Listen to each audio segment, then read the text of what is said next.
Hello dear students, this is 9th standard and 11th standard का जो important chapter है that is force and laws of motion or we can say laws of motion. Okay, in this lecture we will explain the introduction part and including Newton's law. Okay, students, in 8th standard you have studied what is the force. Yes, what is the force? Force from about according 8th standard you have studied what is the that is force is any pull or push, right?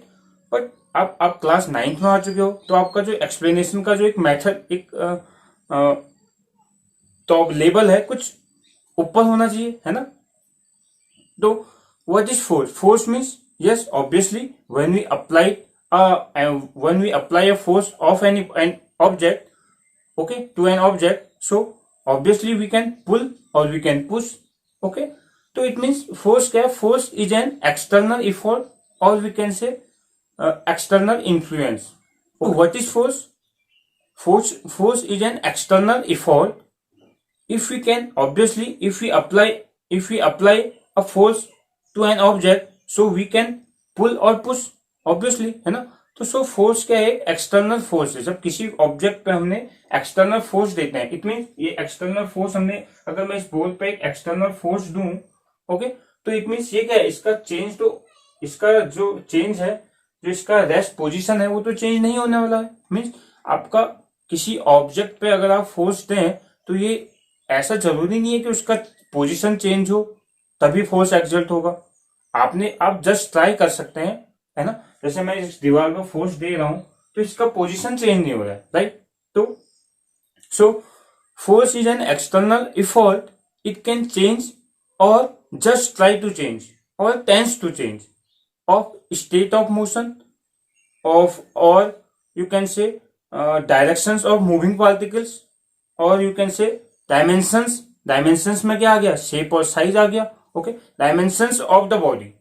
Okay, तो कोई भी ऐसा force जिसमें कोई भी ऐसा external effort जो हम किसी ऑब्जेक्ट पे अप्लाई करें और उसका स्टेट चेंज हो जाए, ऑब्जेक्ट का अगर मूविंग पार्टिकल है उसका पोजीशन चेंज हो जाए, ओके, उसका डायरेक्शन चेंज हो जाए, और किसी ऑब्जेक्ट का शेप और साइज अगर चेंज होता है, इट मीन्स डायमेंशन अगर चेंज हो जाए, तो that is called force. We have applied a force on that object, right?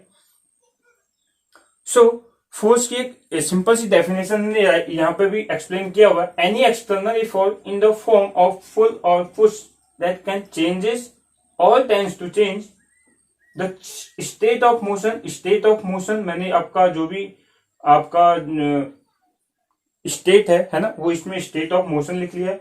Of all dimensions, shape and size of body, right? आपने जैसे आप कभी देखते हैं, जैसे आपका कोई फुटबॉल है, फुटबॉल में आपका क्या है? हाँ, अगर एयर का प्रेशर लो है, आपने उसे पुश किया, है ना, तो क्या हुआ? एयर एक्सर्ट हुआ और उसका शेप देखते हो ना, चेंज हो जाता है. तो वहां पे भी आपने क्या किया? फोर्स अप्लाई किया.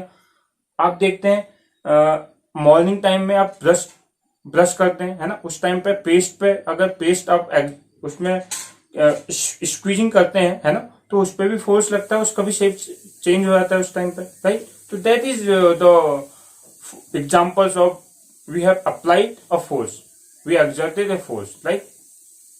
Okay, तो it means अगर हम किसी बॉडी पे फोर्स अप्लाई करेंगे, okay, that can bring about the changes in it, right? Following changes can be brought about on an object, okay? जैसा like change in position, okay? जैसा आप figure में देख सकते हैं, एक फुटबॉलर है, वो आप किसी बॉल को किक करता है, राइट? तो इट मीन्स बॉल किस पे अभी? रेस्ट पे है, और अपने उसने जब बॉल को किक किया तो बॉल मोशन से हो गई, मोशन पे आ गई, राइट? एक आपका क्रिकेटर है, क्रिकेटर बॉल को हिट करेगा तो बॉल मोशन करेगी, और एक जो क्रिकेटर अगर उसको कैच करेगा उस टाइम पे मोशन क्या हो जाएगा? बॉल का मोशन रुक जाएगा, रेस्ट पे आ जाएगा. So it can bring about the change in position whether it is rest from motion or whether is motion to rest, right? And in second way, अगर आपने देखा हो, आप कार तो चलाते ही हैं, मतलब कार की जो डायरेक्शंस होती है वो चेंज करने के लिए आप कार के स्टीयरिंग को अगर राइट हैंड में फोर्स दोगे तो आपकी डायरेक्शंस राइट साइड में जाएगी, अगर आपने लेफ्ट साइड में दिया तो आपकी कार लेफ्ट साइड में जाएगी। Okay, so you need to apply a force on steering wheel of the car, right. तो इस वजह से आपके जो कार का जो मोशन है वो भी क्या हो गया, डायरेक्शन उसकी चेंज हो रही है। ओके, सो हम फोर्स को अब डिफाइन कर सकते हैं F is equal to m a. कैसे? मीन्स आपके पास ऑब्जेक्ट है m मास का, राइट, एंड इसमें आपने फोर्स अप्लाई किया। ओके, तो अगर किसी ऑब्जेक्ट में अगर फोर्स अप्लाई किया तो ये आपका जो मास, ऑब्जेक्ट वाला मास है, ये अपना पोजीशन चेंज करेगा, क्योंकि इतनी अगर इसने पोजीशन किया तो ये एक्सीलरेट हुआ, तभी तो पोजीशन चेंज हुआ इसका। ओके, तो force is equal to m into a, right. F is equal to m into a, the product of mass of object and acceleration in object.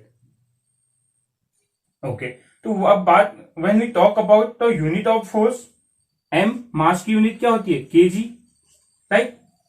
SI unit की बात करेंगे, मास क्या है, kg, और इसका क्या है आपका मीटर पर centimetre square. Okay, metre per second square, sorry, metre per second square, right. Acceleration हमने अब इस previous chapter that is motion में हमने एक्सीलरेशन पढ़ा हुआ है। ओके, और इसकी यूनिट्स भी हम जानते हैं, we all know about the unit of acceleration, that is meter per second square. Okay, तो इन जो इसका कॉम्बिनेशन है kg meter per second square को क्या बोलते हैं, 1 न्यूटन, राइट, 1 न्यूटन। ओके, तो so we can say the SI unit of force, SI unit of force, what is this is 1 newton. Okay, N newton को ही क्या बोलते हैं, kg meter per second square, right. Okay, अब इसका अगर comparison करें, SI यूनिट ऑफ फोर्स का क्या है, फोर्स का SI यूनिट 1 न्यूटन है। अगर बात करें CGS यूनिट का, है ना, CGS यूनिट, स्टूडेंट्स आपके ना यूनिट्स जो होती हैं, फंडामेंटल यूनिट्स 3 टाइप्स की होती हैं, एक SI unit, CGS unit. Okay, तो मोस्टली एक FPS यूनिट होता है, मोस्टली आपकी 2 यूनिट्स यूज होती हैं इंडियन मीन्स फिजिक्स में। ओके, और ये आपका जो भी यूनिट्स के फंडामेंटल यूनिट्स हैं, इसका एक फुल चैप्टर है आपका क्लास 11th में। ओके, तो सो बेसिक है आपका ये जो CGS यूनिट होती है फोर्स की, क्या होता है, 10⁵, डाइन। ओके, वाली डाइन नहीं, dyne, DYNE, dyne, right. Okay, तो अब देखो न्यूटन, अब जब SI यूनिट फोर्स का 1 न्यूटन है, CGS डाइन है, तो इन दोनों के इसमें कंपैरिजन क्या होगा वो भी देख लेते हैं। 1 newton is equal to 10⁵ dine.